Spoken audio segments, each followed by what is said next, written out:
Are you ruthless? In what way? Well, I mean, But creatively, and then I think there's two things that drive me when I write. Well, I don't think as a person I try to be considerate. you're strong, though. You When- give the appearance of strength. Well, Is that a Manchester thing? I don't know. It might be. It might be a thing. It might be something.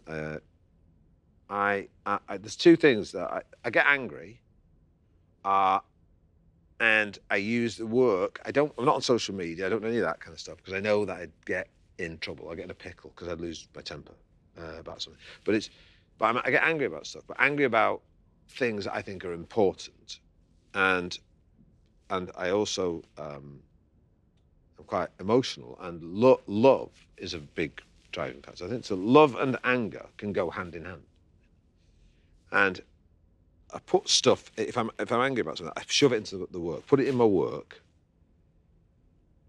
and that's my catharsis, is just chuck it all in the work and figure out how to talk about it through your work. Probably because I'm not actually very, I mean, you're talking to me now, talking about, I don't really talk like this to people very often, certainly about my background, but I think I talk intellectually about things or subjects, but talking about what goes on inside you is quite vulnerable and not something I'm ordinarily comfortable with. What I don't want to do is I get self-conscious, I go throw it in the work, put it in the work, and it'll figure itself out. But so to me, I would go crazy if I couldn't put all the things I'm thinking into the stuff I write.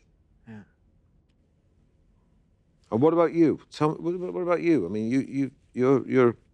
It's funny because I look at you and I've seen you obviously crop up here and there and see you as this middle-aged man, and even now because you're younger enough than me for me to still think of you. Like when you have a little brother, and they're not actually that much younger than you, but you can't quite get your head around the fact that they're not that. They're bald and grey.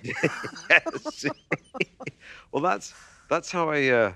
Because in my mind, I still have your dark curly hair, like I like a really impressive little brother. I don't know why. I mean, but I don't have your gifts, Steve. I don't have. So I'm a much more. I've realised now that I've always been half designed for stand-up. In terms of lived in loads of different places as I was growing up and had no interest in academic stuff and was always drawn towards talking and performing. So that's a thing for me recently, is that almost to accept your fate in a sense. Not in a fatalistic way, but almost in a kind of removing stresses from your life. Kind of going, I'm a stand-up, I was born to be talking to people. I'm half designed for that, so... But I would feel hunted. I'd feel hunted and then pure joy and release on stage.